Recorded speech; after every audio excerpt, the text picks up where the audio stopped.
진짜로 그런 건 모르겠지만 인터넷에서 그런 글들을 본 일이 있습니다. 한 여자친구가 사랑하는 남자친구에게 물었습니다. 요즘 나 살찐 것 같아? 제 안에 벌써 묻고 있는데, 그러자 심각하게 고민하던 남자친구가 한참 있다 대답합니다. 그냥 우리 헤어져. 왜 갑자기 남성분은 헤어지자는 걸까요? 살쪘다고 하면 그래서 내가 싫다는 거야? 라며 남자친구의 잘못이 되고, 살찌지 않았다고 답하면 그렇게 나한테 관심이 없어? 라면서 이 또한 남자친구의 잘못이 되기 때문에 차라리 처음부터 헤어지자고 말하는 것인데요. 살다 보면 뭐라고 답해도 곤란해지는 질문들을 받을 때가 있습니다. 이거 어때? 물어보는데 좋다라고 해도 문제고, 별로다라고 해도 문제가 되는 그런 상황인 거죠. 오늘 본문에 나오는 질문은 단순한 난처함의 차원이 아닙니다. 이것은 예수님을 죽이기 위해 치밀하게 계획된 함정이었습니다. 말의 올무, 말로 덫을 놓아서 걸려들게 만드는 것이었습니다. 이 시도가 얼마나 치밀하고 악한지 두 가지로 함께 살펴보도록 하겠습니다. 자, 첫 번째, 어울리지 않는 동맹입니다. 16절, 자기 제자들을 헤롯 당원들과 함께 예수께 보내요. 바리새인들이 제자들을 보내는데 혼자 보내지 않고요, 헤롯 당원들과 함께 보냅니다. 이것은 대단히 특별한 조합입니다. 바리새파는 율법을 철저히 지키며 거룩한 삶을 추구했습니다. 이제 저는 그래서 제자들을 보낸 거 아닌가 싶은 생각도 해요. 그러니까 본인들이 안 가고 제자들을 시킨 게 헤롯 당원들하고 동행하고 동맹하는 걸 드러내놓고 보이지 않기 위함이겠죠. 본인들은 쏙 빠지는 거예요, 뒤로. 그들은 로마를 증오했고 헤롯 가문은 더더욱 싫어했습니다. 왜냐하면 헤롯은 이두메 사람, 즉 에돔 족속 출신이었거든요. 순수한 유대인도 아닌 자가 로마의 힘을 빌려서 유대 땅의 왕이 됐으니 바리새인들 입장에서는 도저히 용납할 수가 없었습니다. 그들은 다윗의 왕권을 회복시킬 진짜 왕 메시아를 기다렸던 것이었죠. 반면에 헤롯 당원들은 헤롯 가문에 충성하는 정치적인 집단이었습니다. 그들은 헤롯이야말로 유대인들을 로마 제국과 잘 지내게 만들어주고 평화와 번영을 가져다줄 정치적 구원자라고 굳게 믿었습니다. 그러니까 현상 유지하면서 헤롯 왕조가 계속되기를 바라며 부하 권력을 추구하는 그런 자들이었습니다. 한쪽은 반로마, 한쪽은 친로마, 한쪽은 헤롯을 증오하고 한쪽은 헤롯을 지지합니다. 그러면 물과 기름이죠. 근데 이 두 세력이 한마음 한뜻이 되어서 예수님을 찾아왔습니다. 왜일까요? 하나의 목적 때문인데요. 예수를 제거하기 위한 공동의 목표가 있었기 때문입니다. 적대적 동맹이고 불경스러운 연합인데요. 그들이 하는 말을 한번 들어보겠습니다. 16절, 자기 제자들을 헤롯 당원들과 함께 예수께 보내어 말하되 선생님이여 우리가 아노니 당신은 참되시고 진리로 하나님의 도를 가르치시며 아무도 꺼리는 일이 없으시니 이는 사람을 외모로 보지 아니하심이니이다. 칭찬이 차고 넘칩니다. 네 가지 찬사가 쏟아집니다. 참되십니다. 어쩜 그렇게 잘 가르치십니까? 꺼리는 일이 없으시군요. 사람을 외모로 보지 않으십니다.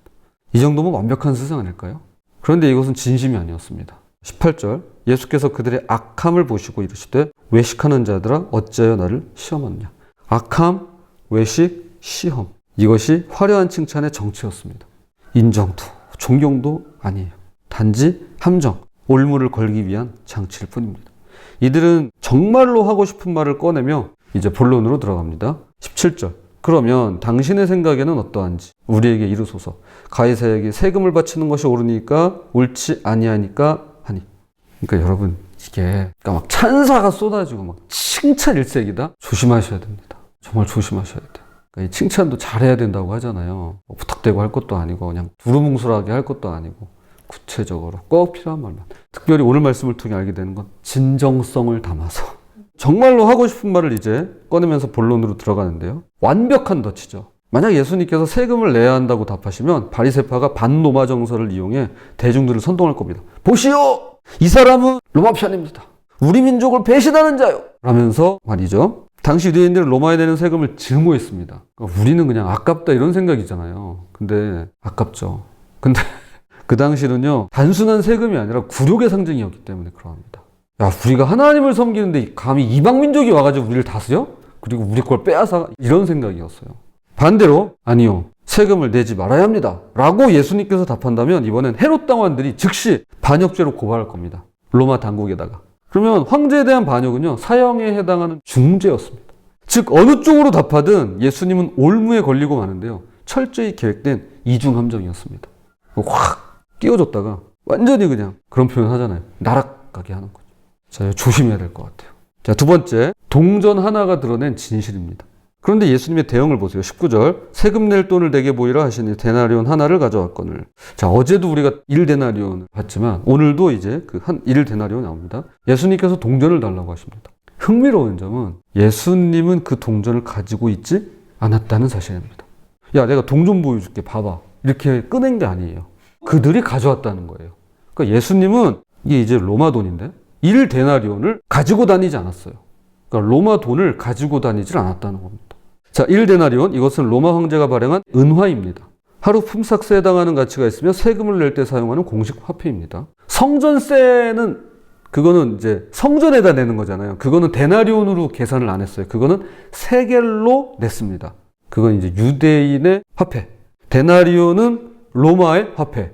그래서 그거는 로마 정부에다가 바치는 세금이니까 그건 데나리온으로 냈습니다. 동전 앞면에는 월계관을 쓴 티베리우스 황제의 옆모습이 조각되어 있고 신의 아들 아우구스투스의 아들 티베리우스 가이사라는 글자가 함께 새겨져 있었습니다. 여기서 아우구스투스는 숭배받을 만한 자라는 뜻으로 그 자체로 신성한 의미를 담고 있었습니다. 즉 이 동전은 단순한 화폐가 아닌 황제를 신격화하는 우상숭배적인 요소가 있었습니다. 그러니까 우리나라 돈 같은 경우는 거기에 우상숭배적 요소가 없잖아요. 그냥 위인이라고 이제 거기에 초상화 얼굴을 새겨놓은 것 뿐이지. 여기엔 이제 아우구스투스라고 숭배받을 만한 자라는 글귀를 새겨놓은 것입니다. 황제를 신격화하는 것이죠.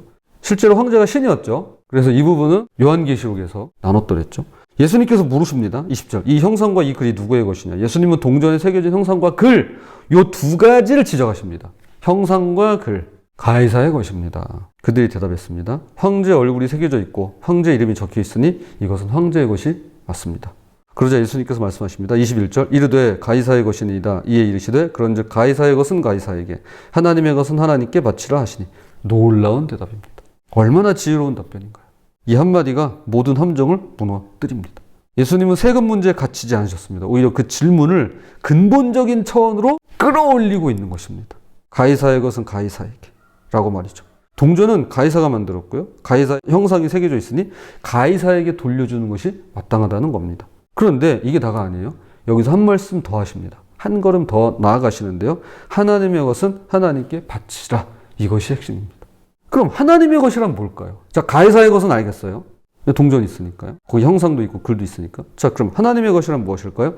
동전이 황제의 형상을 담고 있다면 하나님의 형상을 담고 있는 게 뭘까요? 떠오르는 말씀 있으시죠? 창세기에 나오는 이 말씀을 기억하실 겁니다. 창세기 1장 27절. 하나님이 자기 형상 곧 하나님의 형상대로 사람을 창조하시되 남자와 여자를 창조하시고 하나님의 형상을 담고 있는 건 바로 우리 자신입니다. 여러분입니다. 저예요. 사람들이에요. 동전은 황제가 만들었지만 우리는 하나님께서 만드셨고요. 동전에는 황제의 형상이 새겨져 있지만 우리 안에는 하나님의 형상이 새겨져 있으며 동전에는 황제의 글이 적혀 있지만 우리 안에는 하나님의 말씀이 각인되어 있는 것입니다. 그렇다면 동전을 황제에게 돌려주시 우리 자신을 하나님께 드리는 것이 마땅합니다. 22절. 그들이 이 말씀을 듣고 놀랍게 여겨 예수를 떠나가니라. 바리새파 제자들도 헤롯 당원들도 모두 떠나갔습니다. 할 말을 잃었죠. 할 말 없음 그리고 떠나가요.